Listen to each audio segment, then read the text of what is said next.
Добро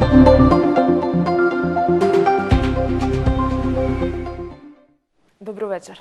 Изборниот карван тргна. 24 вести продолжува со дебатните емисии со представници на дел од партиите за да им даде простор да ги кажат нивните ставови и пораки за темите кои што се многу битни за земјата и за општеството.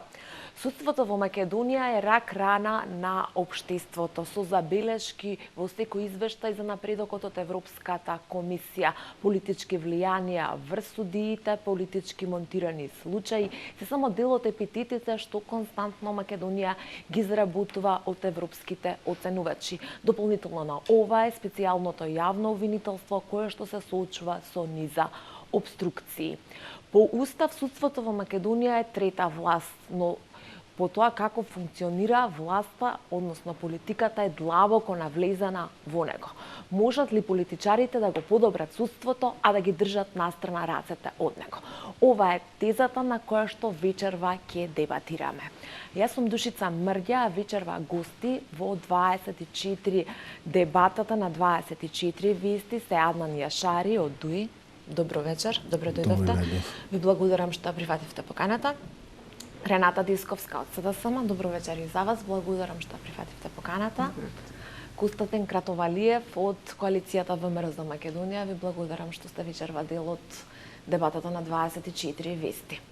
Константин, да ви исправам. Константин, се извинувам. Да, благодарам на поканата, добро вечер. Пред да продолжиме со дебатата, јас за гледачите на 24 вести само да напоменам дека овие две празни столчиња кои што ги гледате во студиото на 24 вести се резервирани за представници на ВМРО ДПМН и на ДПА кои што беа уредно поканати. Меѓутоа ДПА иако првично ја прифати поканата, во последен момент нивниот представник одби да гостува од ВМРО ДПМН, иако на почетокот имаше позитивни сигнали, сепак не одговорија и не пратија представник за дебата. Почнуваме со краток джингл и следува дебатата на 24 вести.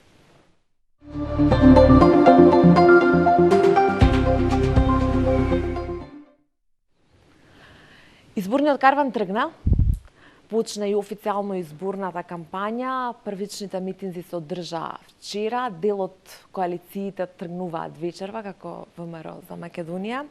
Се слушнаа многу остри риторики од партиските митинзи, особено во македонскиот блок. Си упатија лидерите на вередливи пораки, епитети, квалификации и така натаму.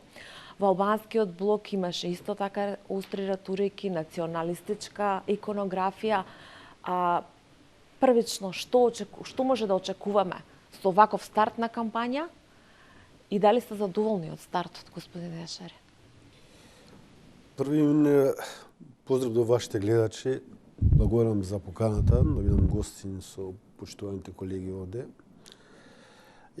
Во однос на вашето прашање, јас лично сметам дека не очекувам, некакви, би рекол, насилни действија во текот на овие 20 дена, се до 11 декември.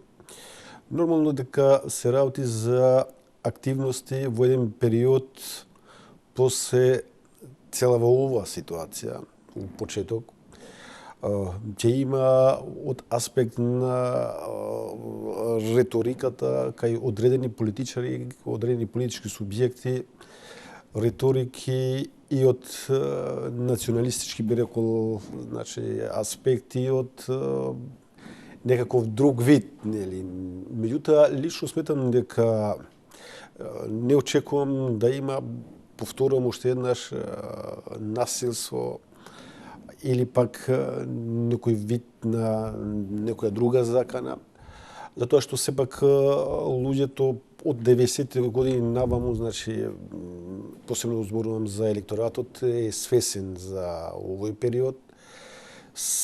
И мислам дека сепак постои, би рекол, една култура кај електоратот што според мене е резултат на овој период од 90-те години наваму И затоа велам лично, значи не очекувам да имаме действија што ете би биле спротивно биле кои на кривичниот законник.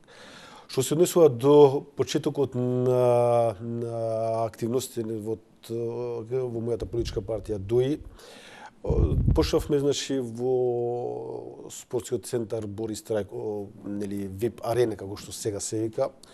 Задоволни сме од бројот на присутните луѓе. Активностите продолжуваат и денеска во Скопски сајм, односно пошуваме со кампања во Липково. Така да лично сметам дека ДУИ има намера во овие 20 дена да води активности што на некој начин ја водат партиите во земјите кои што веќе развиени, односно имат еден систем, едно искуство како демократски, нели да. Колку скандирањето УЧК, односителот на изборната единица 1 на ДУИ, Артан Груби, е во контекст на смирување на страстите или пак кривање на тензии? Јас реков и у почетокот дека... Само декор е тоа? Само момент, значи јас реков и у почетокот дека во овие 20 дена треба да очекуваме се и се што. Така да во рамките на тоа, посебно кога се има предвид дека сепак ДУИ како политичка партија на некој начин е наследник на една структура наречена УЧК и во насока на тоа, значи, тоа е тоа. Господја Десковска? Социјалдемократскиот сојуз вчера ја започна изборната кампања, денот кога беше за почнување на изборна кампања, и мислам дека вчерашниот ден покажува еден добар старт на изборната кампања за нас, заради тоа што остваривме средби со граѓани во сите изборни единици, значи кампањата ја почнавме паралелно во сите изборни единици со централен митинг во Прилеп, од кој што беа испратени навистина пораки и од представниците на партијата кон граѓаните, но исто така имаше една енергија која што се прелеа од граѓаните спрема нашите представници на митингот. Опозиционото расположение е веќе доминантно во Република Македонија, тоа е очигледно. Социјалдемократскиот сојуз ќе оди со кампања која што ќе значи разрешување на овој проблем кој што постои во Република Македонија, а тоа земјата да е окупирана од мафија, од двете мафијашки партии кои што се практично на власт во изминатиот период, и затоа ќе видиме една контрастна кампања која што ќе нуди живот за луѓето во Република Македонија и очајнички обиди на двете партии кои што досега беа на власт да го сочуваат тоа што го имале.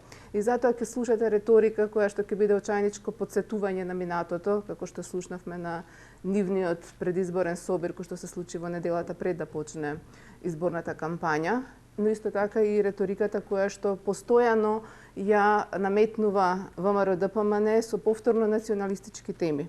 Значи, она што практично очајничките обиди на власта да го спаси она што го има, веќе се препознати од граѓаните. Дури видовме и едни смешни предизборни спотови кои што власта ги презентираше вчера, кои што практично покажуваат и патологијата на она што се случува во моментот со нив и она што се случува со владеачката партија. Така што мислам дека на граѓаните им е јасно дека опозицијата е во огромна предност во моментот во Република Македонија, но очигледно е дека тоа им е јасно и на партиите на власт и затоа очекувам од нив дека, значи не можам да кажам дека верувам дека ќе се сменат. Значи како има една поговорка волкот влакното го менува, ама ќута не ја менува. Така што видовме и вчера слушнавме за притисоци врз администрацијата која што насилно била носена во Охрид на митингот на ВМРО-ДПМН. Очекувам дека ќе продолжат со притисоци уцени кои што ги правеле до сега, бидејќи тие се давеници кои што се фаќаат за сламка. Но ние како опозиција ќе направиме се оваа предизборна кампања да помине во што е можно по регуларни рамки, тоа значи дека ќе алармираме за сите нерегуларности кои што ќе ги забележиме кај владеачките партии, како што алармиравме досега, за некои веќе има одговор, некои не наидоа на одговор од институциите, но свесни сме дека не можете институциите преку ноќ да ги смените и да очекувате дека тие ќе создадат амбиент за демократски избори. Така што, доколку кампањата тече онака како што почна вчера, мислам дека ако нема некои позначени пресврти, а не очекувам некој позначаен пресврт, на сите им е јасно дека добитната комбинација овој пат е во рацете на опозицијата. Објаснување ако може. Само мала дигресија, па ќе ви дам право на реплика и пред да го слушаме господинот Кратовалиев. Се слушаше од партиските говорници, освен скандирањето УЧК, се слуша за федерализација, за менување на устав, за менување на државниот поредок, меѓутоа се слушаат и директни навреди или епитети за соговорникот. Цитирам Заев за Груевски, Никола Груевски е бандит, мафијаш, криминалец и така натаму. Колку сето тоа е само дел од декорот или може реално да потикне насилство? Кога велиме дека се слуша од одредени говорници, треба и да лоцираме од кои говорници. Од нивната говорница се случа УЧК и тоа е оној очајнички обид кога веќе знаат дека не може да зборуваат за честност, за борба против криминал, за иднина, заради тоа што тие се директни соучесници заедно со ВМРО ДПМН во целокупниот изминат период. И затоа што е сламката за која што се фаќа давеникот? Разгорување на етничките чувства. За федерализација, за менување на устав, кај се слуша? На митинзите на ВМРО ДПМН. Значи, тоа е нивната реторика, повторно распирување на некакви етнички национални чувства. Па вие ако направите анализа на изборните кампањи во целиот изминат период на ВМРО ДПМН и на ДУИ, они цело време играат на распирување на национална етничка нетрпеливост во Република Македонија. Може тоа да се прелее во евентуални. Значи, тие цело време се обидуваат. Јас ќе ви кажам, во 2014 кога одев во кампања и кога се среќавав со луѓе од врата на врата, они ми поставуваа прашања, ми велеа пред вас помина од ВМРО ДПМН и ни велеа дека вие ќе направите двојазичност, дека вие ќе... Значи, тоа апсолутно е нешто што тие се обидуваат преку спинување да го наметнат во јавноста како тема за дебата, заради тоа што нив не им одговара да зборуваме за партизирано судство, не им одговара да зборуваме за мафијата која што владее во Македонија, не им одговара да зборуваме за криминалите кои што ги правеа до сега, за одлиените пари во Белизе, нив тоа не им одговара да се зборува. Они сакаат да зборуваат на терен кој што најлесно се снаоѓаат, а тоа е теренот на распирување на етничка нетрпеливост и национални чувства. И последните се појавуваат како ослободители и херои во едниот етнички блок, другиот во друг. Таа приказна е завршена во Република Македонија. Сега сме 2016 и затоа според информациите кои што ги имаме, што можевме да ги видиме од медиумите, на нивниот митинг кој што го направија во неделата во Борис Трајковски, немаше некоја паѓање во транс за скандирањето на носителот во изборна единица 1, заради тоа што дури и нивното членство, бидејќи ако велела дека тоа било затворен тип и дека биле членови, и нивното членство веќе не паѓа на таа етничка националистичка реторика, а не пак ќе паѓаат граѓаните. Господин Кратовалиев, вие стартувате вечерва од Охрид. Да. Имавте промотивни конвенции, муабетот беше не сакаме да не поврзуваат ниту со ВМРО ДПМН, ниту со СДСМ, ние сме оригинални, уникатни во нашата понуда. А што ќе може да се слушне од вашите митинзи, дали таму ќе има националистичка реторика? Тукму така. Ние сме условно земено трета опција, некој свеж бранд, да кажеме, во рамките на оваа изборна кампања и воопшто, значи, на политичката сцена со стари, искусни, проверени политичари, кои што во овој момент се сплотија, значи, со единствена цел да се даде соодветен придонес во условно земено ослободувањето на Македонија. Имавме, да кажеме, една конвенција која што за жал поради слаба проценка ја изведовме во сала со околу 800.000 луѓе, така беше на располагање по содржината на коалицијата, каде што многу луѓе останаа надвор, значи немаше простор да се внесе, постои една неверојатна енергија и заинтересираност на граѓаните, значи за оваа трета опција. Претпоставувам дека тоа е предизвикано меѓу другото веројатно од разочараноста, значи во големите условно земено партии кои што се денес на политичката сцена, кои што биле во позиција во прв ред, значи веројатно дел и во опозицијата. И тој наплив на заинтересираност го чувствуваме и на теренот во овие 2 недели кои што работевме.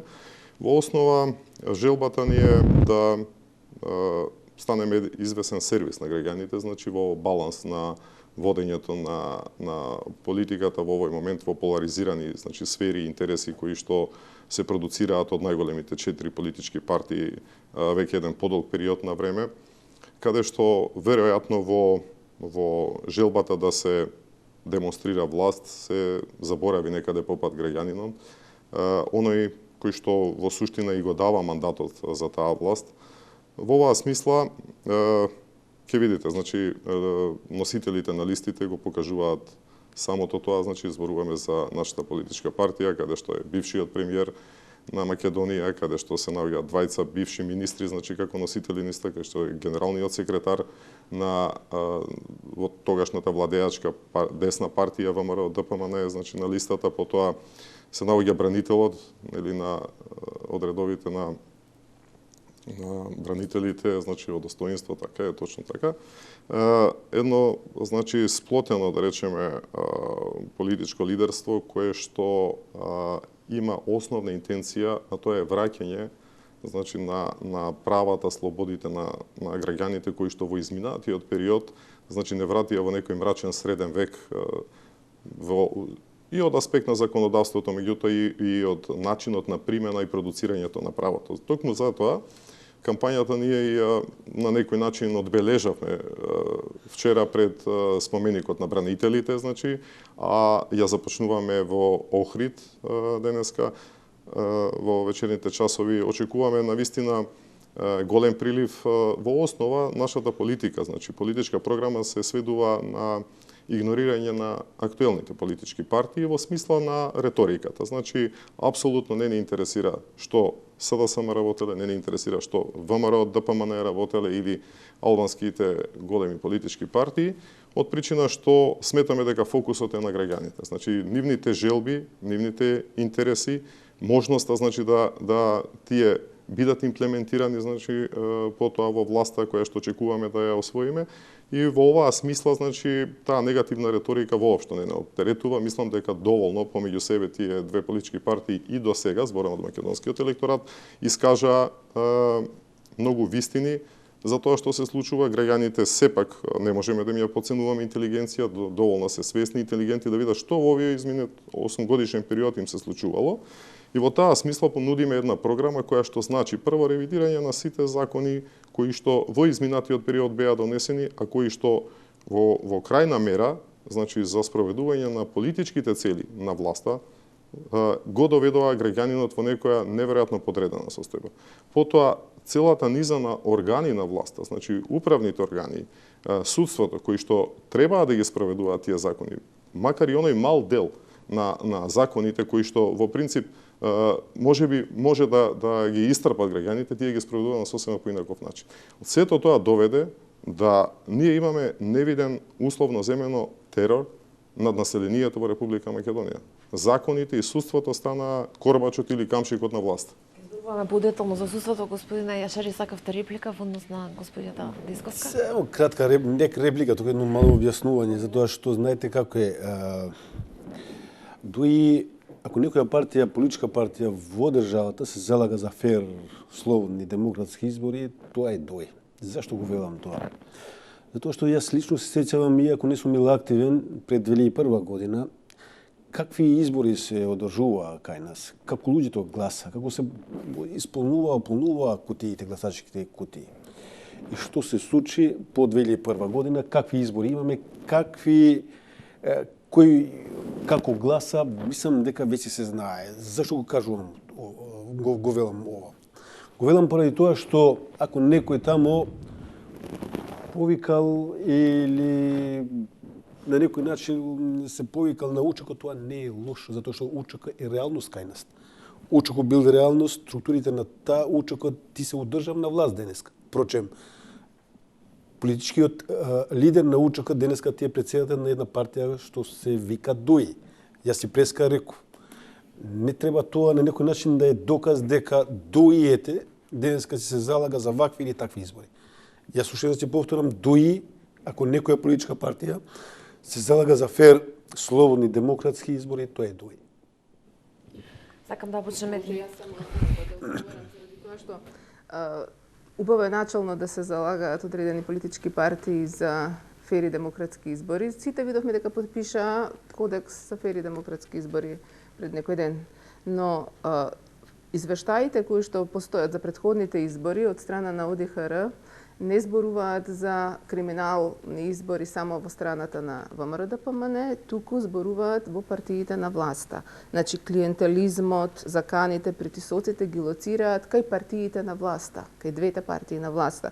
Дури е посочен еден конкретен пример во кој што направен е притисок за една кандидатка од албанското етничко потекло да се откаже од кандидатско место. Така што јас не верувам дека не ја притискал никој од македонскиот блок. Така што да не переме раце дека вие не сте соучесници во све што ВМРО-ДПМН праеше. Само заведи, јас не велам дека се е идеално.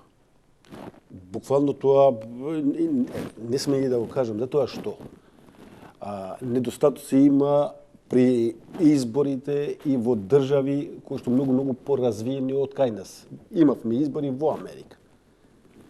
Што мисли дека таму нема недостатоци во однос на вршени притисок или меѓутоа. Јас не велам дека извештаите за изборите немаат, односно не предвидуваат недостатоци.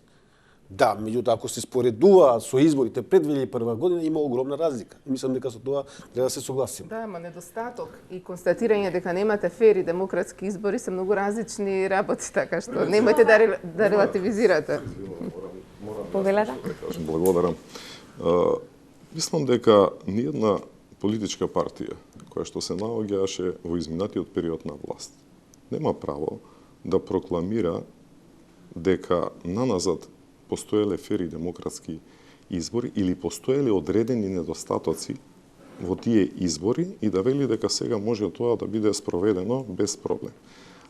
Токму тие и ја освоиле власт и се наоѓале на власта како резултат на некредибилни избори, на условно земено криминални избори, заради кои што на крај на криштата и таа меѓународна заедница дојде во Република Македонија за да спречи продолжување на една таква несовесна политика на власта во одржување на сопствената власт. И од таа причина сето ова што после ќе го слушаме и во нивните настапи и во сето тоа, значи толку е прозирно, јас повторно велам, нека не ја потценуваат интелигенцијата на обичниот граѓани.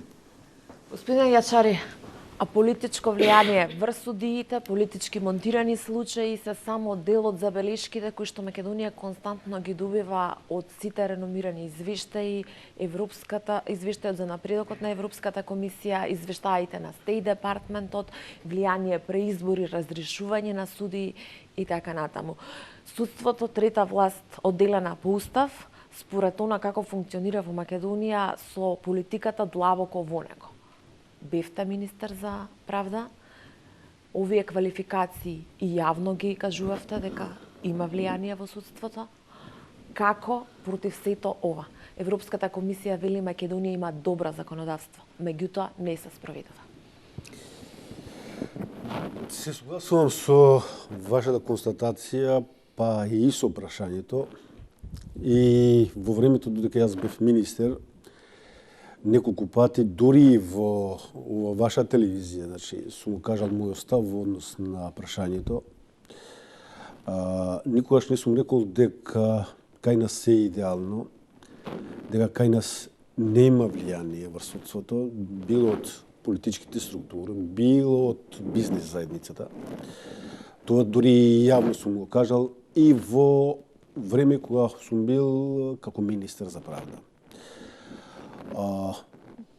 Тоа што вие го рековте во однос на забелешките во однос на одредени извештаи, секогаш сум рекол, пак ќе повторам, се точни и нема што да се крие во однос на тоа, дека судството не е тоа што е. За жал, треба да се работи во насока на исклучување на влијанието на политиката и бизнис заедницата. Во изборната програма на ДОИ имаме одредени меканизми врз основа на кои што ние сметаме дека ако се применуваат тие механизми, на некој начин би се поправил ситуацијата со судството, но сепак знаете како е политиката, се посебно у власт, се одлучува колективно.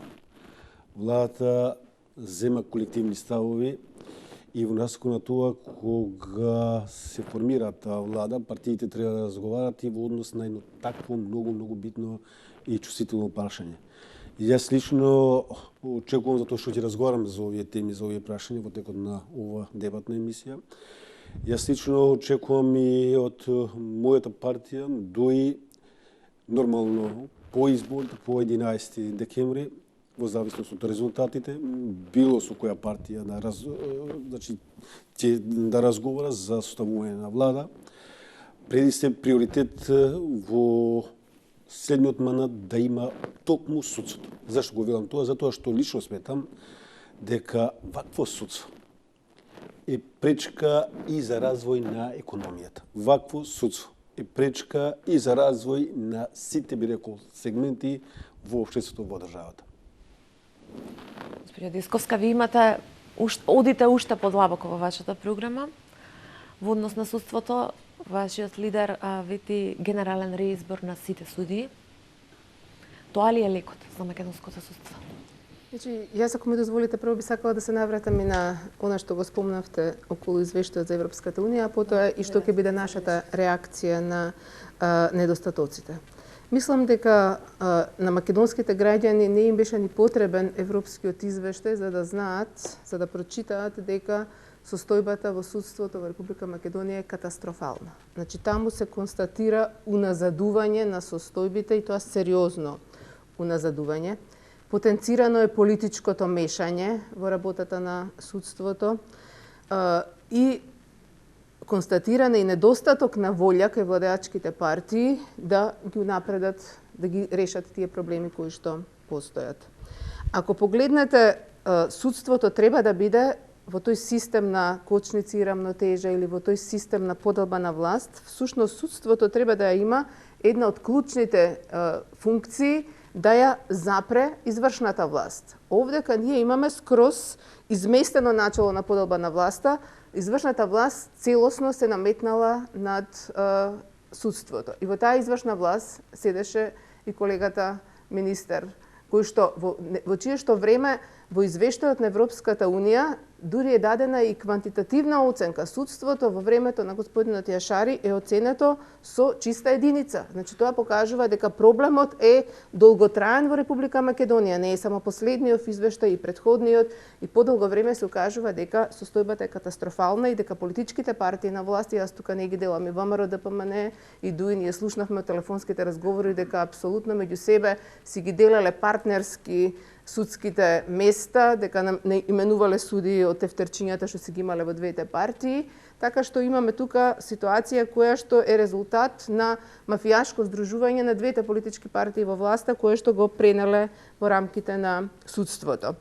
Ако вие во собрание можете да направите идеални закони, идеален закон за судови, идеални закони за судски постапки и во сите сфери, но ако тие закони не ви се имплементираат во пракса, тогаш апсолутно не можете да ги дадете основните гаранции на човековите права. Бидејќи, кога носите закон, Тоа е израз на општествените интереси. Ама тие општествени интереси треба да се реализираат во институциите што ги спроведуваат тие закони. И тука кога нашиот граѓанин ќе отиде пред суд да си оствари свое право, кога ќе се соочи со бариера, сваќате дека всушност целиот систем е погазен. Значи нема ефекти од законот, од законодавната власт, нема ефекти од она што треба судот да го даде како гаранција на тие човекови права.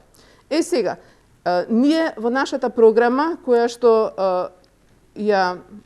од вчера ја дистрибуираме, содржани се мерки кои што ќе значат реформи во судството. Реформите во судството треба да уфатат посериозни зафати. Зошто велам посериозни зафати? Мислам дека никој нема дилема дека во Република Македонија постои мафијашки систем инсталиран во државата, кој што ја управува државата, но исто така дел од тој мафијашки систем е и судството.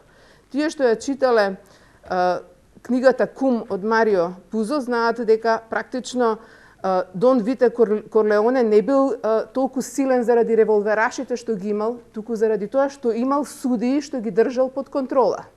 Сега, за вие да расчистите со мафијата, треба да расчистите со сите луѓе кои што се на клучни функции, а кои што се дел од таа мафија.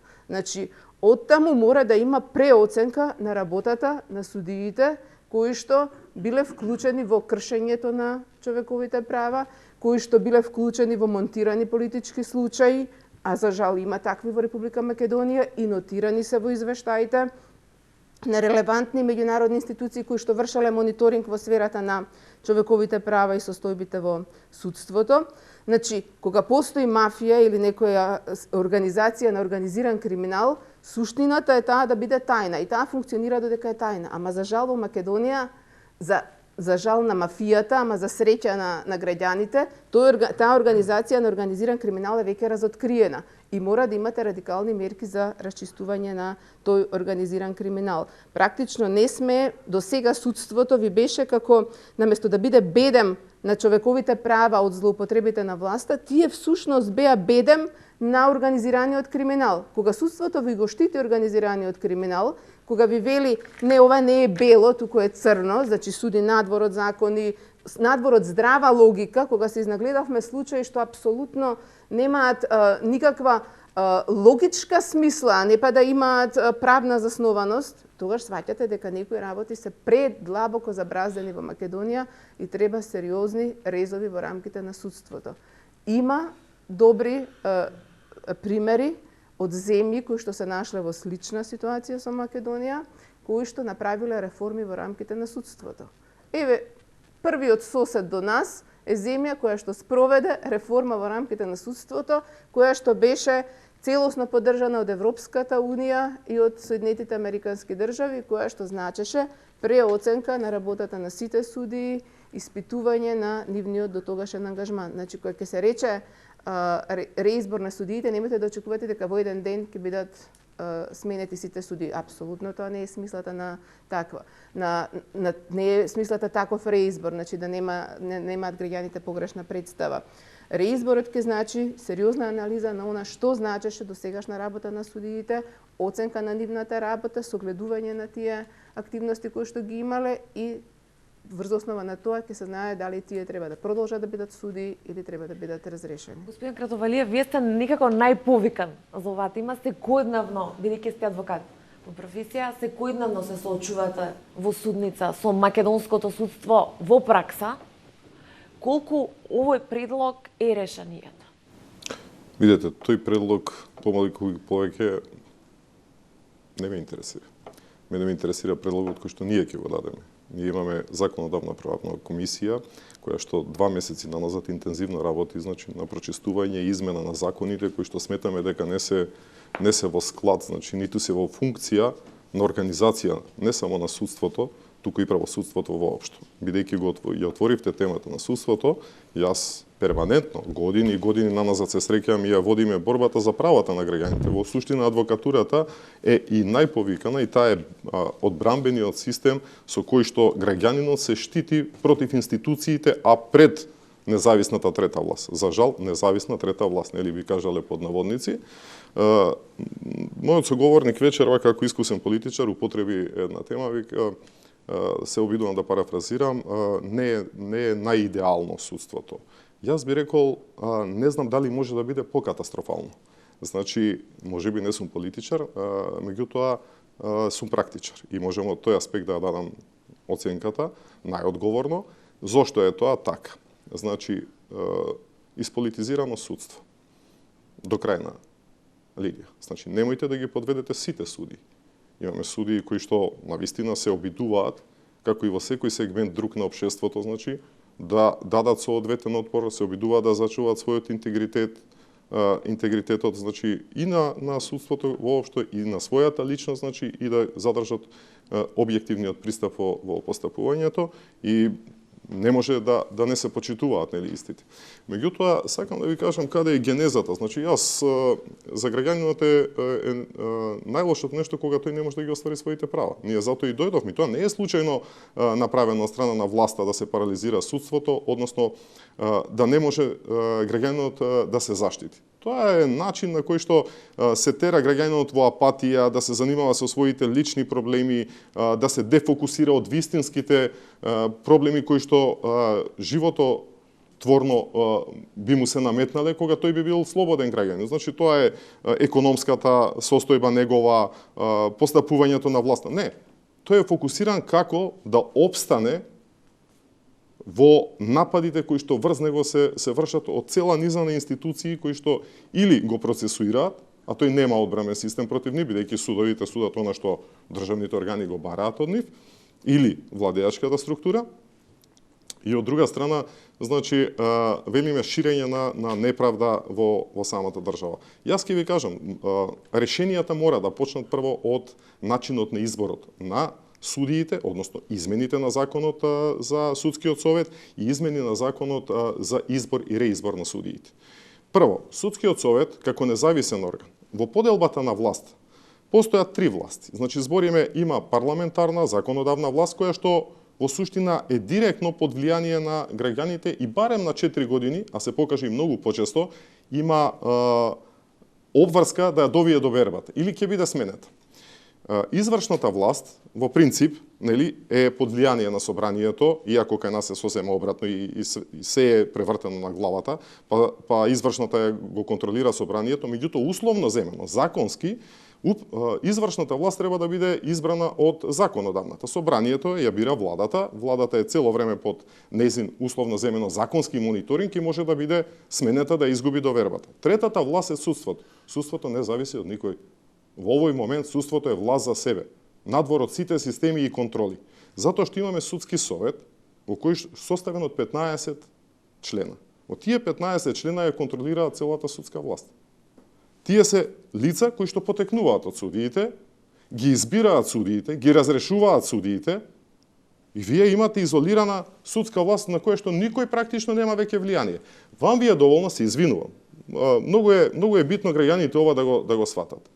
Јас може би е досадна реториката, меѓутоа тука лежи проблемот. Дозволете. Значи во судскиот совет од 15 члена вие требате да имате двотретинско мнозинство и се можете да донесувате. Ако земете дека во тој судски совет 20 членови се по функција, тоа е министерот за правда и председателот на Врховниот суд. И тие се веќе 20 зациментирани членови. 8 членови бираат самите суди од тој совет. Ако тие 8 членови потекнуваат од веќе партизирано судство, значи и се инсталирани како такви. Ако земете дека 20 членови на собранието ги предлага дополнително председателот на републиката, кој што во принцип веќе наназад е од истата политичка опција, вие добивате едно тело апсолутно партизирано, кое што може да ги бира, менува и така натаму судиите. Меѓутоа не е само тоа проблемот. Значи имаме власт за себе, која што е во служба на онаа која што ги поставила тие 15 души или условно земено 2/3, 10. Другите 5 не ви се ни битни од каде доаѓаат. Со дветретинско мнозинство се решава во тој судски совет.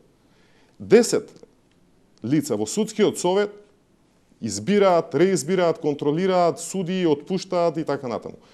Меѓутоа, и самиот закон за избори и именување на судиите, погледнете го. Јас мислам дека не постои поголема лакрдија од законот за избор на суди. Сега ќе ви кажам зошто. Затоа што во прв степен, за да изберете судија, вам е потребно да добиете едноставно понуда од академијата. И само таму можете да ги црпете судиите. Измислија академија за судии и јавни обвинители како форма која што е задолжително во понуда за избор на судија. И веќе вие не можете да изберете судија ако тој не бил во таа некоја си академија и така. Не е битно колку е тој искусен во областа на правосудството. Значи дали бил адвокат, дали бил поранен судија или било што. Тој мора да оди во академијата, значи да седне во клупата на академијата, некои условно земено многу помалку образовани да го обучуваат и за да добие мандат да конкурира прето. И тоа со најдобри оценки, замислете, се бираат според степенот на постигнатиот успех во академијата, првачиња и ги бирате за суди. Меѓутоа, трагедијата знаете каде? Затоа и велам лакрдија. Лакрдијата е што за да изберете судија на повисок суд, апелационен, не ви е потребно да биде одредот на академијата. Можете да изберете судија, замислете судскиот совет, ако не е одредот на препорачените суди, дури и од лица кои што се занимавале со правото и имаат правосуден испит, по добиено известување и мислење од правното лице каде што тој работел. Сакате да ви кажам, занатска задруга. Правник во занатска задруга, пример, кој што работел 10 години или 5 години, може со мислење од занатската задруга и прибавување на дополнителни мислења да биде судија на апелационен суд, и академијата да ја одмине, и искуството во судството и сето тоа. И сега тој ги контролира судиите, тој од прв степен, академците, нели? Или постарите судии, донесува одлуки и ги менува нивните одлуки. Со неверојатен степен на стручност, под наводници.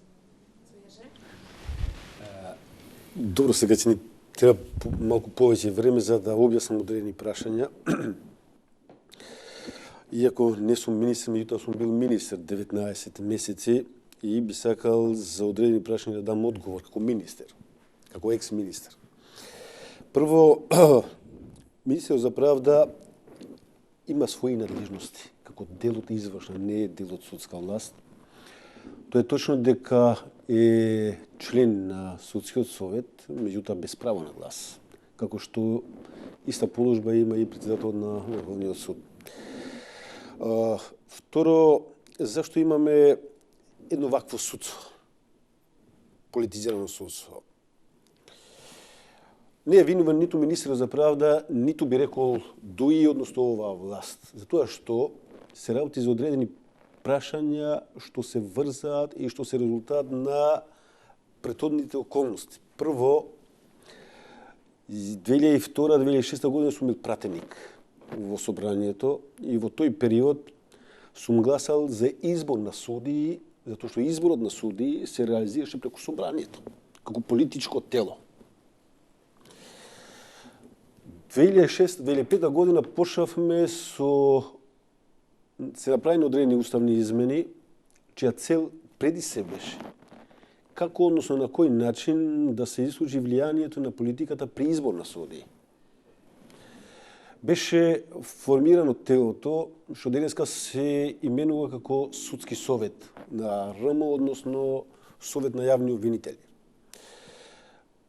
Во тогашно време, како пратеник во собранието сум рекол дека преку формирање на едно вакво тело ќе се влијае во насока на зголемување на независноста, односно транспарентноста на судовите. Но што се случи? Немавме академија за обука на судии, односно обвинители. Политиката, влијанието на политиката при избор и во едно такво тело продолжи.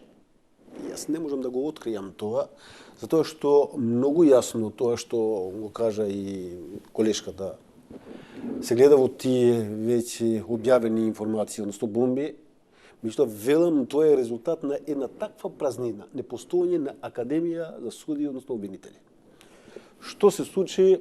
Партиите на власт, како што и претходно, додека беше и СДСМ на власт, спогодбено одлучува кој ќе биде судија во еден суд, кој ќе ни биде претседател и така натака и така натака. Но повторувам, зашто до 2013 година имаше една таква празнина? Затоа што судија можеше да биде избран правник со одредени услови без при тоа да поминал низ таа академија за која што дава критики колегата од значи коалицијата во за Македонија.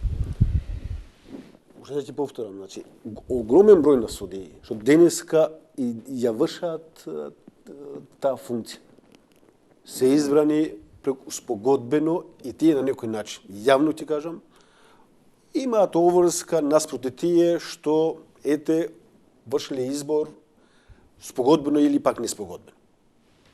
Но јас ви тврдам дека впрочем тоа го кажуваат и најновите извештаи затоа што ние во овој дел, делот на судството, на некој начин пофалби или пак критики немаме само во делот на академијата и во информацијата на Прибе. И во последната информација од август или пак и јули Греко. Пофалби имаме само во овој дел, во делот на академијата. Јас само пример ти земам затоа што не би сакал да ми одземам времето. Последниот конкурс што беше објавен за прием на 30 слушатели во академијата. Ви гарантирам дека беа примени тие што се најдобри. Согласно тоа, додека не профункционира еден таков систем, можност за избор на суди само од академија. Ќе имаме вакво судство како што има сега. Но дали треба да се очекува? Не. Што е кај е лекот? Јас лично сметам дека согласувам потполно дека на некој начин треба да го лечиме главата. Затоа што главата не е болна. Тоа е судскиот совет на Република Македонија. Како има ли начин? Да, има начин. Има механизми врз основа на што може да се промени ситуацијата со судскиот совет на Република Македонија. Впрочем, сите недостатоци, па и сите забелешки, па и забелешките од Греко, последните извештаи, токму се фокусира во судскиот совет на Република Македонија. Ако не тргнуваме од промена на составување на судски совет, од можност како членови на судски совет, според мене, да бидат само судии, при што изборот ќе се врши непосредно преку гласање, тајно гласање. И второ, ако во рамките на судскиот совет не се создава можност да се формира тело што на некој начин ќе врши контрола, надзор над работата на судиите и да се бара одговорност за сите изречени веќе судски одлуки, не сме направили ништо. Преку зајакнување, односно прво утврдување на одговорност и зајакнување на одговорност на судиите, преку зајакнување на надзорот над работата на судиите, јас не велам дека ќе имаме пак велам идеално судство, но ви гарантирам дека ќе имаме многу подобро судство отколку што имаме сега. Мислам дека токму ова што го кажа господинот Јашари всушност ја отслика состојбата во судството под актуелната власт. Значи, спогодбено, ама сега ве молам, јас може да го истолкувам тоа што го кажавте од сопствен. Значи, спогодбено бирање на судии кои што потоа чувствуваат обврски спрема тој што ги избрал. Извинете, единствена обврска што еден судија треба да ја чувствува е да го заштити уставот и законите. Кога ќе поставите извршна власт со амбиции да ви инсталира систем на организиран криминал, и кога ќе очекува од судиите да го штитат тој организиран криминал, тогаш имаме проблем. Тоа е суштината на трагедијата во Република Македонија. Значи, оној кој што спогодбено се договарал, очекува судијата да ги покрива неговите криминални и коруптивни работи. тоа е тоа лоша, тоа е тоа што е всушност практично метастазата што е внесена во системот. Ако вие избирате за суди и луѓе кои што се квалитетни, кои што ги избирате не заради нивната спремност да превземат обврски спрема вас, туку заради нивниот квалитет и нивната спремност да судат по словото на уставот и законот, тогаш ќе немаме проблем. Ама кога ставате некој што апсолутно нема никакво искуство, што нема никакво знаење ниту квалитет за судија, и од него очекувате да ви биде вечно благодарен, како слушнавме во разговорите, за секогаш ќе ви бидам на располагање и секогаш ќе бидам благодарна, тогаш имаме реален проблем. Значи, клиентелизмот, они практично го инсталирале и во рамките на судството. Тука е сериозен проблем. За судскиот совет, апсолутно се согласувам дека треба да биде подложен на сериозни критики. И во конкретниот извештај од Европската Унија што го читавме, напишано е дека судскиот совет е еден од клучните проблеми во рамките на судството. Значи, имате ситуација во која што они ви констатираат дека професионалното искуство на членови на судскиот совет е спорно. Па еве, прашајте си се, отворете ја веб страната на судскиот совет, видете кои се членови, видете ги нивните професионални биографии и ќе видите дали се тие најдоброто што може да го избере Македонија за да бидат контролори. Тие треба да бидат чувари на чуварите. Значи, ако судовите се чувари на човековите права, овие треба да ги чуваат чуварите. Па кога ќе ги видите нивните професионални биографии, ќе сватите дека практично и тука е злата намера на власта да инсталира луѓе кои што нема да бидат ниту волни, ниту способни да вршат контрола врз судството. И исто така, ние видовме една епизода сега во актуелното собрание кое што беше распуштено, кога се избираше човек во рамките на судскиот совет, кој што беше пред пензија, што практично и тоа покажува дека имате несериозно, значи после неколку дена по изборот тој се пензионира, а по основ на закон треба да му престане функцијата. Значи, несериозноста е нотирана во извештај од Европската Унија, дека ја гледат и во тој однос на собранието да инсталира своји послушници во судскиот совет, без да води сметка за законските обврски. Прво би ве замолил да обезбедите време за исказите подеднакво горе-доле за сите, за да можеме да видиме. Имам впечаток дека еден од гостите има 2 пати поголем термин во образложувањето. Јас, за да не упаѓам во збор, би сакал да си го задржиме правото, нели, на академско настапување пред електоратот. Што сакам да ви посочам? Воопшто не можам да се сложам со тоа што господин Шари го изнесе сега, од едноставна причина, заради тоа што имаме многу едноставна компарација. Тој вели, се договараа во рамките на собранието, па ги избираа судиите. Замислете, со двотретинско мнозинство ако бирате суди во собранието. Вие имате 70 до 80 како законско решение, ве молам. Значи зборуваме за законски решенија со кои што ќе се елиминира можноста. Значи не зборувам решение кое што вие сте го нашле подобро во тоа што сте образувале Академија Судски совет за избор. Јас ви велам, 80 души во собранието, како двотретинско мнозинство, да убедите дека една личност компромисно треба да биде поставена за судија, и од друга страна да имате судски совет, кој што 9 души решаваат за избор на судија, се обидувам да сватам каде е полесно да излобирате политичко влијание при изборот на судиите.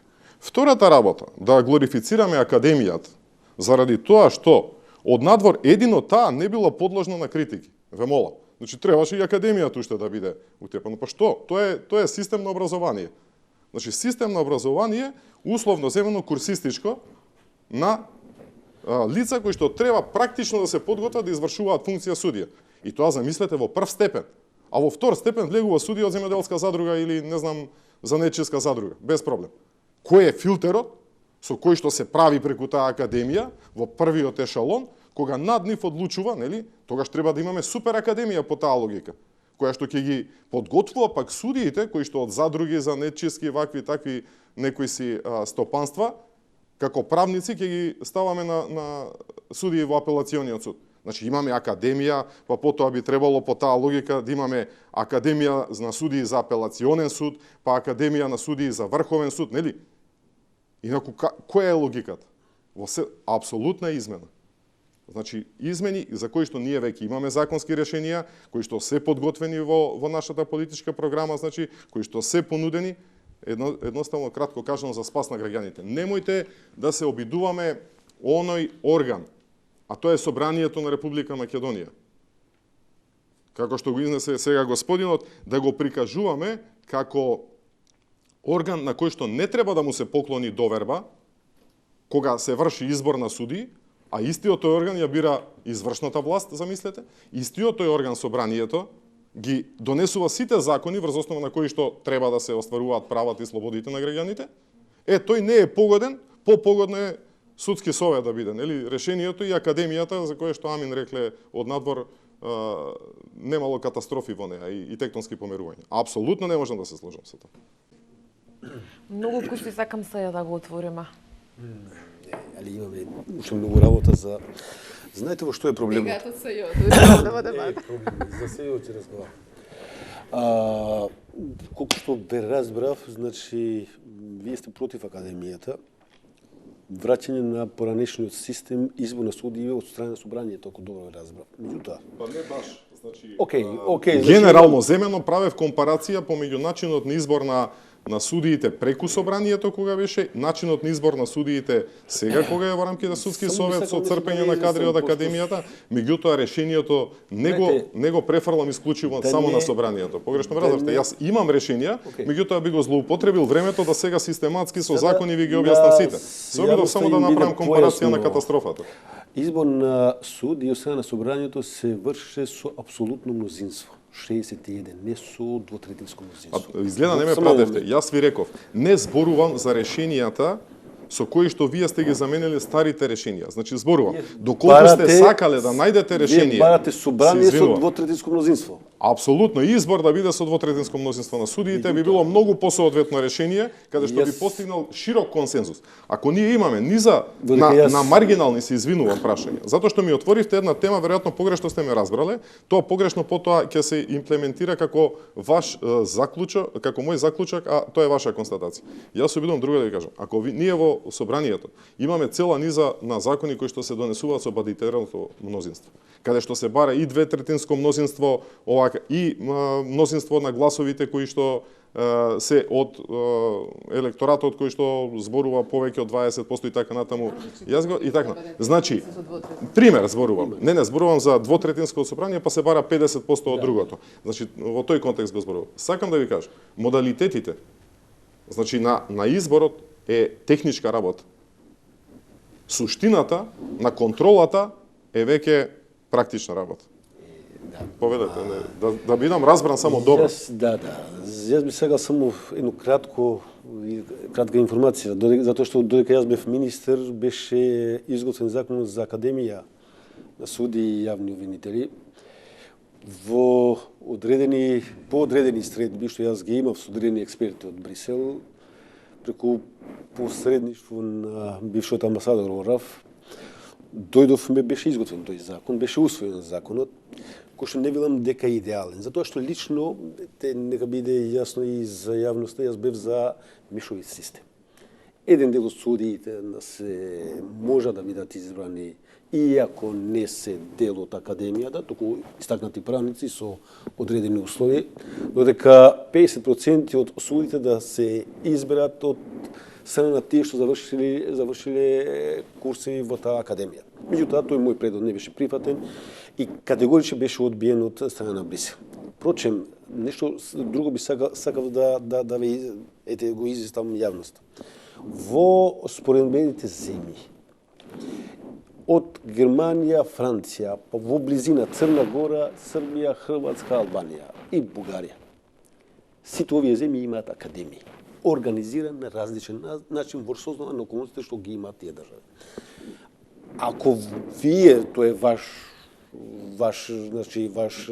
иницијатива или пак би рекол дел од вашата програма, сметате дека тоа е добро, не велам дека не треба да се разговара или пак сепак лично сметам дека овој начин на поставување на академијата според мене добре, но повторувам уште еднаш, проблемот сепак, ќе се сложите со мене, е во судскиот совет.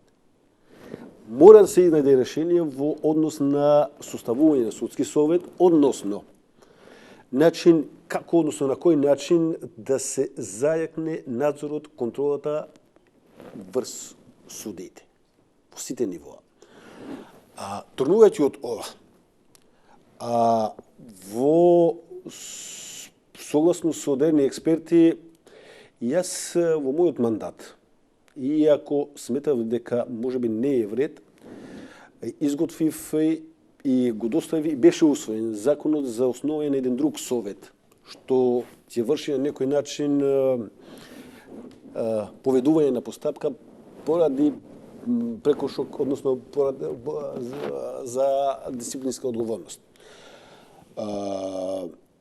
Зашто го потенцирам законот за основање на совет за утврдување на факти? Затоа што во извештајот на Европска комисија за 2013 година на некој начин се бараше издвојување на органот што врши избор од органот што поведува постапка. И бевме во дилема. Дали да се одиме со основање на некој посебен сектор во рамките на постоечкиот судски совет или пак да основаме нов совет. Зашто јас се одлучив за новиот совет? Затоа што видов дека нашиот судски совет во таков состав нема капацитет и се одлучив за друга варијанта што не велам дека е добар чекор, меѓутоа целта ми беше, повторувам, можеби сум сгрешил, целта ми беше токму ова. За тој совет сега имаме меѓународна препорака дека не е вклопен во уставниот систем и дека треба да се укине. Значи не помина со добра оценка. А за судскиот совет една од клучните проблеми ни е и јавноста на неговата работа. Значи не може ние да слушаме дека они ќе закажат седница во која што ќе избираат председатели на судови и тоа да биде затворена седница. Извинете, транспарентност е многу битна во работата на органите и јавноста има право да знае по кои основи, по кои критериуми тие сакаат да изберат председател на одредени судови. Значи има многу работи во рамките на судството што за жал во емисијава ние не можеме да ги спомнеме, но јас сакам да потенцирам неколку од нашата програма.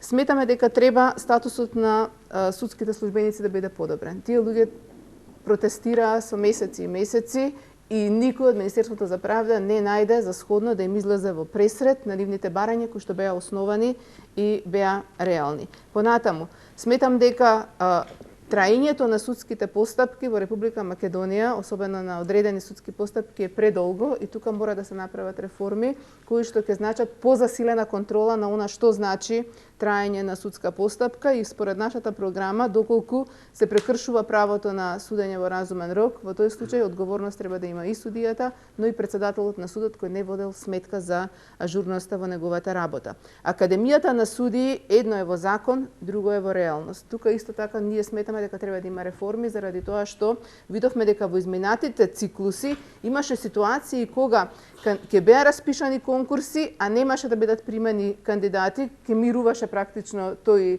едукативен систем заради тоа што не им се нашле подобни кандидати да бидат запишани. Слушаме во јавноста за определени струи кои што доминираат, дали едната или другата струја ќе доминира при протежирањето на своите кадри во Академијата на судии. Значи, да бидеме свесни дека во овој момент практично Академијата на судии ја прави прелиминарната селекција на кандидатите за судии. Потоа судскиот совет треба да ги аминува и тука треба да има сериозни реформи.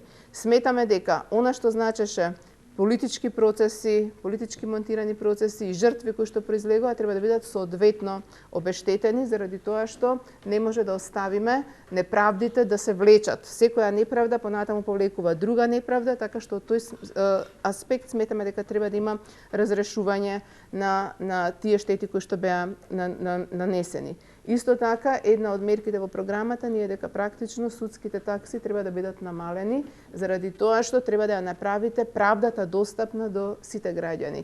Превисоките судски такси понекогаш ги дестимулираат граѓаните да ја бараат својата правда пред судовите. Видете, јас морам да се надоврзам на ова. Значи, ако веќе почнуваме по тој редослед да завршиме таму каде што е и редот, нели?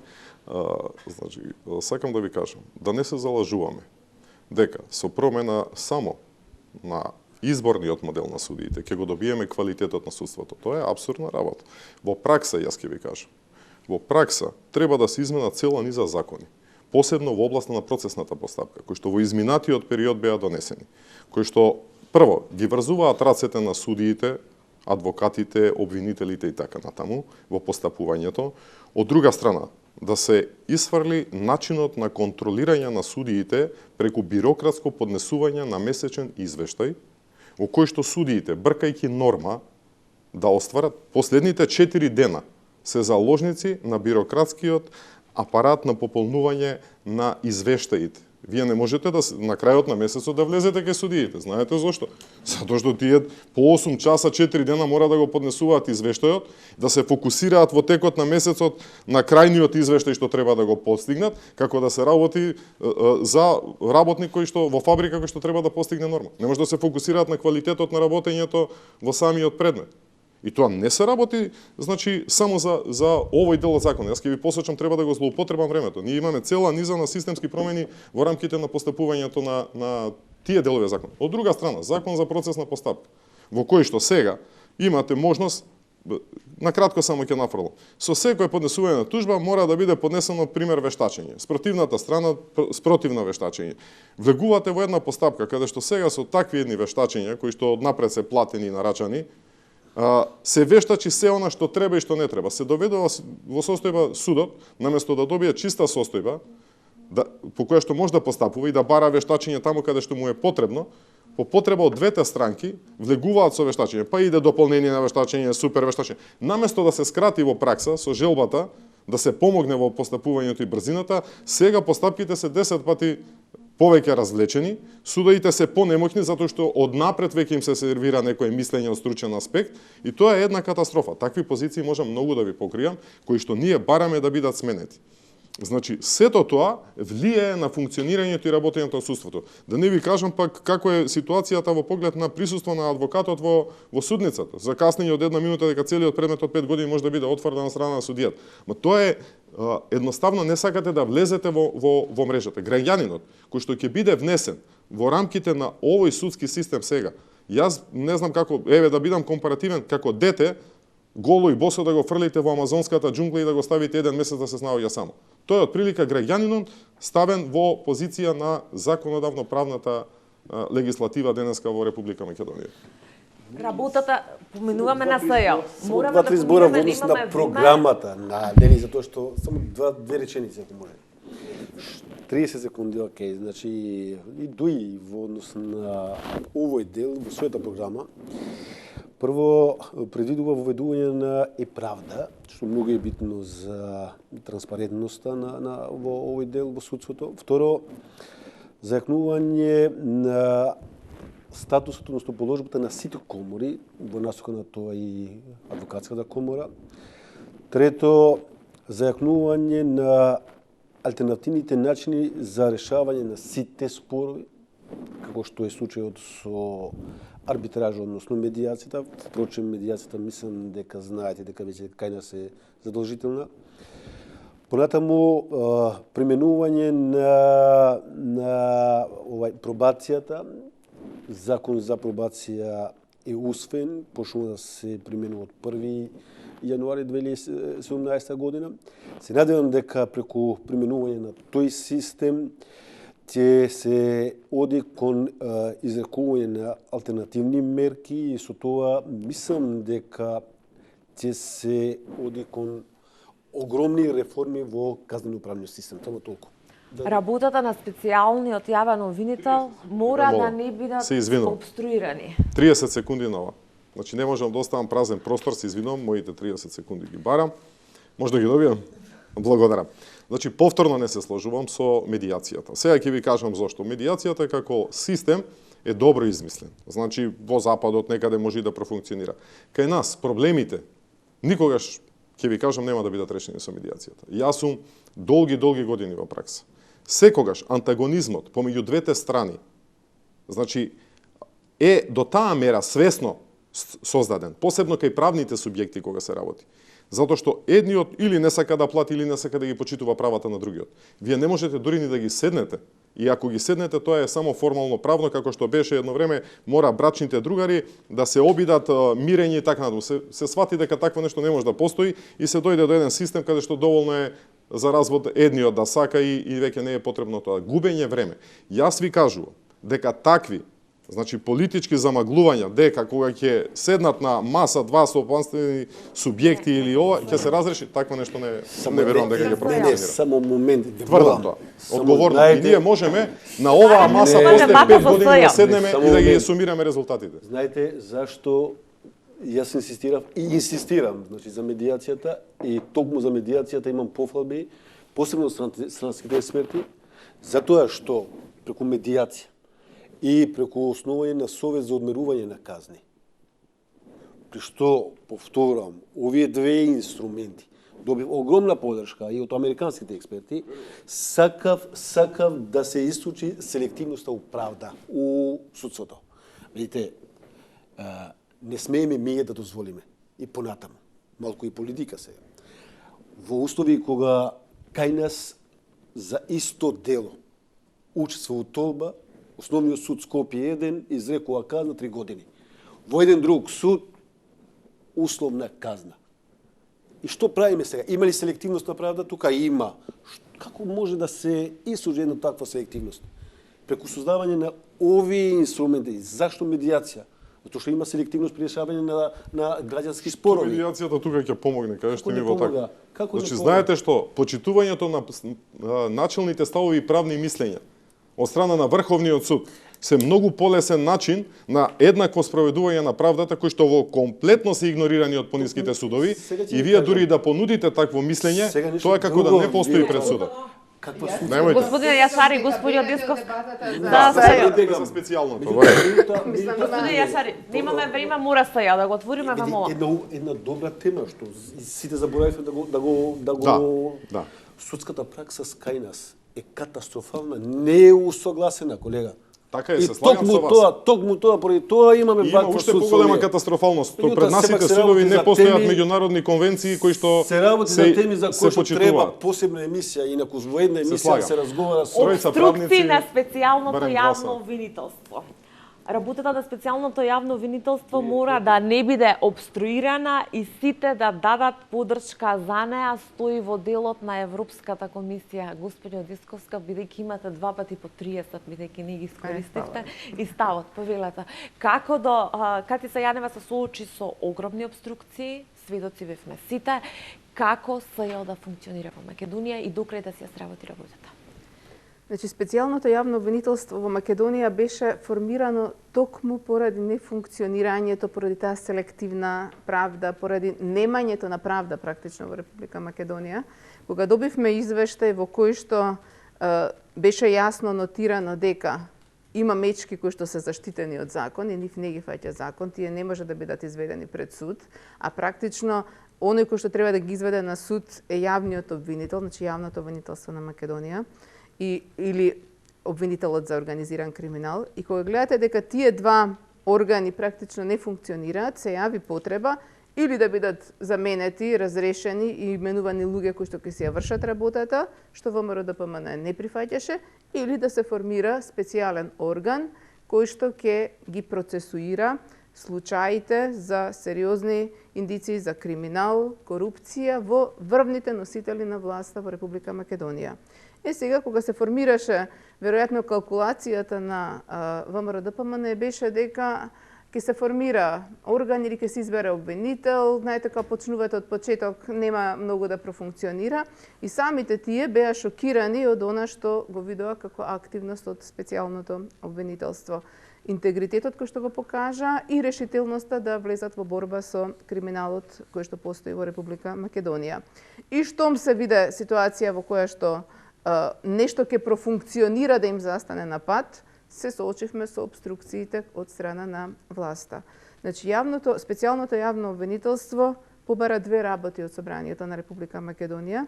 Едното е измени на Законот за заштита на сведоци, заради тоа што ние видовме ситуација отпосле, значи они побараа многу предходно, пред случајот каде што еден од сведоците на специјалното јавно обвинителство го нашле на чуден начин самоубиен во неговиот стан, лице кое што требало да сведочи за криминалите на власта во еден од клучните случаи.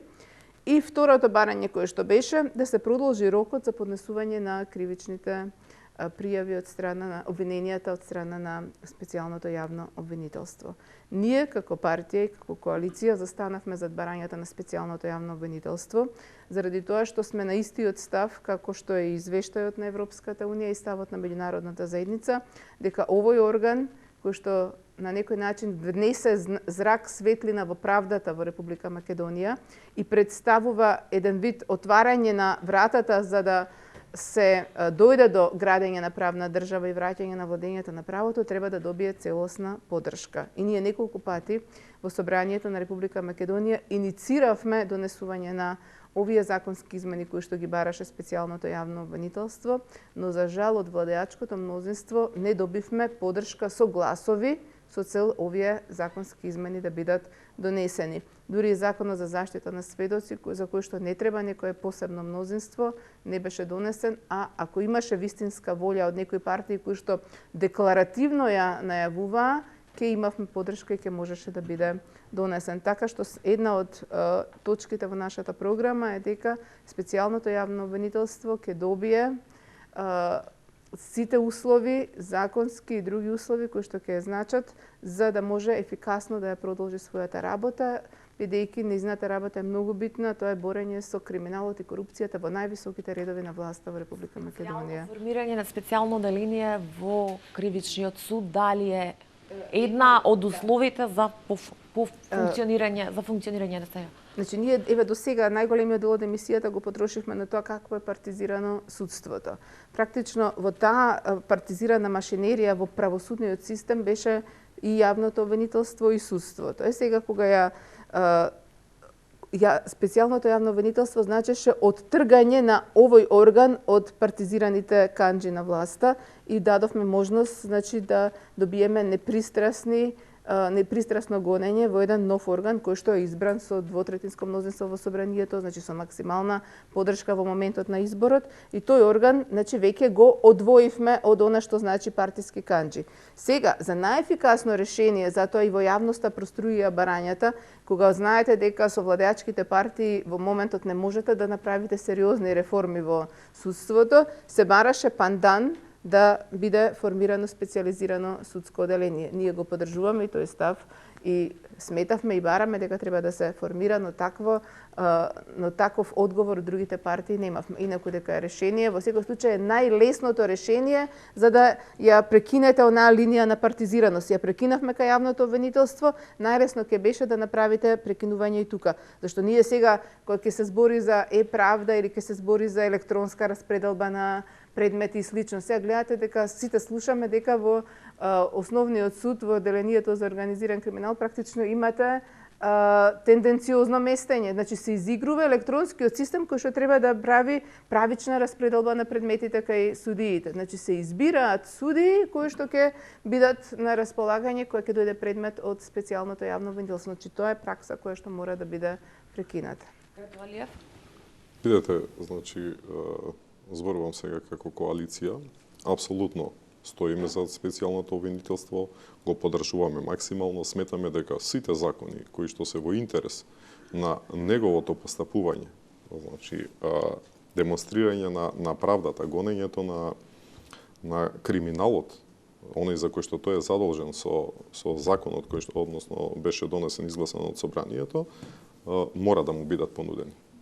Значи, немаше капацитет во рамките на постоечко во собрание тоа да се обезбеди. Делумно тука го фокусирам проблемот.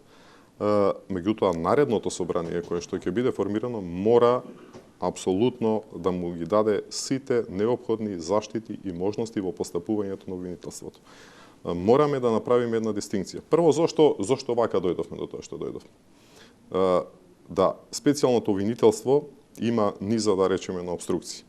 Поради одредена неподготвеност на 4 политички партии, кои што ги изолираа сите останати во преговорите, зборувам партии, во рамките на преговорите за утврдување на вакво тело. Несомнено, мора да се одаде признание на опозицијата, значи предводена од Социјалдемократскиот сојуз, кој што се избори за вакво специјално обвинителство. Меѓутоа, да не заборавиме, двете македонски партии на изборите настапуваа ВМРО, ДПМН и Социјалдемократскиот сојуз како коалиции. Мандатот кој што го добија од граѓаните, кој што им даде можност да се вбројат во тие најбројни политички партии, сепак беше во коалиција. тука треба да бидат повикани другите политички партии да партиципираат во рамките на тој договор. Тој 4 партиски договор, кој што се постигнуваше, се преговараше и така, создаде низа, да речеме, на пропусти. Пропусти во прв ред, што политиката, може би во тој момент може и да се оправда поради таквата состојба на нештата, ги диктираше, детерминираше одредени рокови. Меѓутоа се направени низа на пропусти од правен аспект. Јас сега ќе ви кажам еден обичен, да не навлегувам повеќе.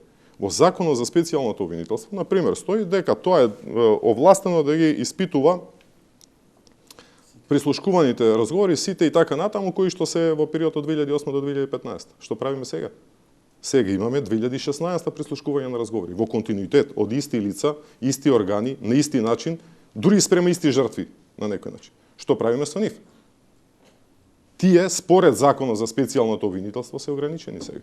Значи во поглед на постапувањето на специјалното обвинителство, ве молам, сакам уште некои работи да ви дополнам. Значи не се работи само за таа.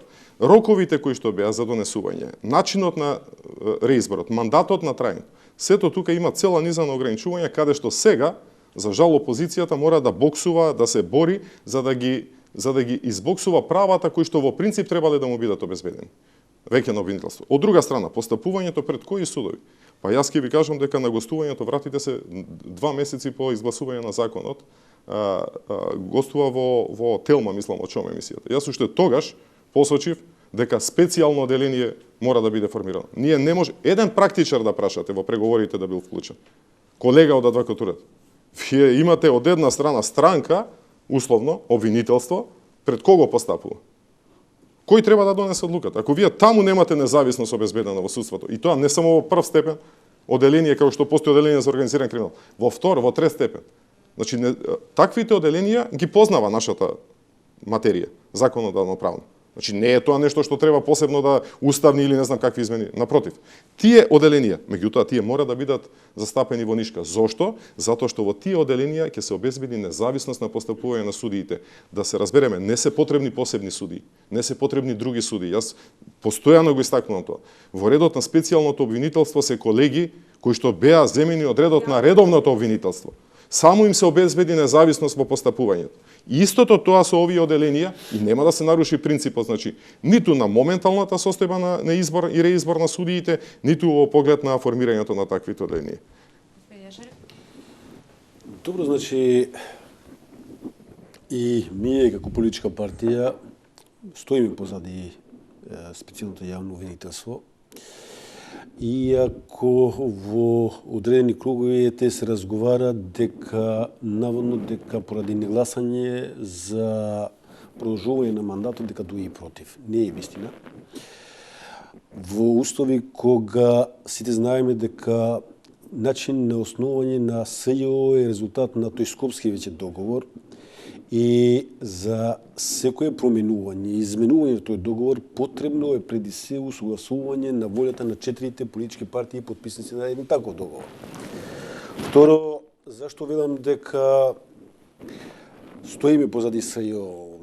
Јас како министер за правда, дека бев значи во таа позиција, направив се да му обезбедам услови за работа на специјалното јавно обвинителство. Впрочем, и самата обвинителка во својот прв извештај, доставено собрание, наведуваше дека со Министерството за правда, па и со Министерот за правда, екс-министерот за правда, има одлична соработка и дека правда прави се за да создава услови за непречена работа на СЈО. СЈО е запишан во регистар, централен регистар со адреса каде што стои седиштето на Министерството за правда. Правивме ние упис, вршивме ние упис. Сите служби во правда, додека јас бев министер, беа во услуга и на специјалното јавно обвинителство. Треба ли специјално оделение? Во однос на специјалното оделение, во оваа тема разговарав значи со заменик секретарот од Стејт департментот господинот Јили. Беше кај мене, сат и 30 минути, разговаравме дали има потреба или нема потреба. Лично сметам дека да има потреба од специјално оделение. Се согласувам потпуно со претhodните говорници дека во однос на основа на едно такво оделение нема потреба од измена на уставот, но треба да се измени нормално закон за судови, закон кој што е во постапка донесување, значи се изготвува нов закон кој што мислам дека би бил добар основ за можност за основање на едно такво специјално оделение. Но јас не верувам дека би бил доволно само основање на специјално оделение, ќе треба да се размисли во насока што ќе правиме, каков механизам ќе создаваме во второстепените, односно во Врховен суд. Затоа што знаете како што може да се случи со правни лекови, со редовни или пак вонени правни лекови.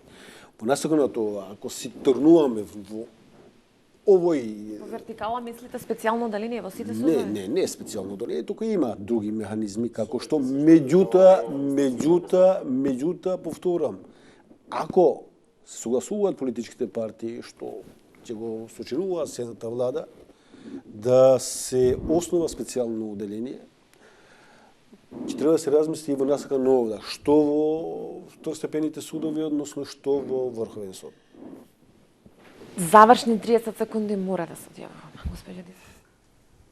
Па добро, мислам дека во рамките на судството, ако ние тоа темата вечерва, ќе владата на Социјалдемократскиот сојуз ќе направи сериозни реформи. Сметаме дека тука треба да се направат сериозни резови со цел граѓаните да се почувствуваат пред се еднакви меѓу себе и сигурни кои ќе отидат пред судовите дека ќе добијат правдата која што ја заслужуваат. Господин Кратовалев. Видете, коалицијата ВМРО Македонија, ќе ви кажав, има оформено свое посебно тело исклучиво од професионалци, практичари, значи, кои што системски ги сменуваат законите во правец на заштита на граѓаните, бидејќи политиката не доведе во оваа ситуација каде што граѓанинот беше заборавен, сега со помош на политиката ќе се обидеме преку ова тело, преку ВМРО Македонија, значи и власта да го вратиме мандатот, значи и во заштита на своите права, меѓутоа и во заштита на интересите на граѓаните на Република Македонија. Благодарам, господин Јашаре. Без разлика кој ќе биде победник во овие избори, преди се значи би сакал да има фер, слободни демократски избори без насилство и други закани и така натака и така натака. Меѓутоа без разлика кој ќе биде победник би сакал повеќе фокус, повеќе внимание, да му се фокусира токму на судство, развој, реформирање на судство и така натака и така натака. Искрено ви кажувам, не би сакал и во овој мандат да имаме случаи како што имаме веќе случаи што носат епитет на така наречени политички монтирани случаи. Како што не е случајот Сопот, Монстра, случајот Куманово и така натака и така натака. Се надевам дека во овој мандат ќе се изнајдат механизми за реформирање на судството, а треба да бидеме свесни дека сите области зависат од развојот на реформирање на судството. Благодарам многу на сите што вечерва бевте дел од дебатата на 24 вести. Пред да се одјавиме, јас само да подсетам дека 24 вести упати покани за гостување до ВМРО, ДПМН и до ДПА. Овие празни столчиња беа наменети за нив, тие не испратија своји представници. Почитуване ви благодарам за вниманието, останете и понатаму 124 вести. Пријатно.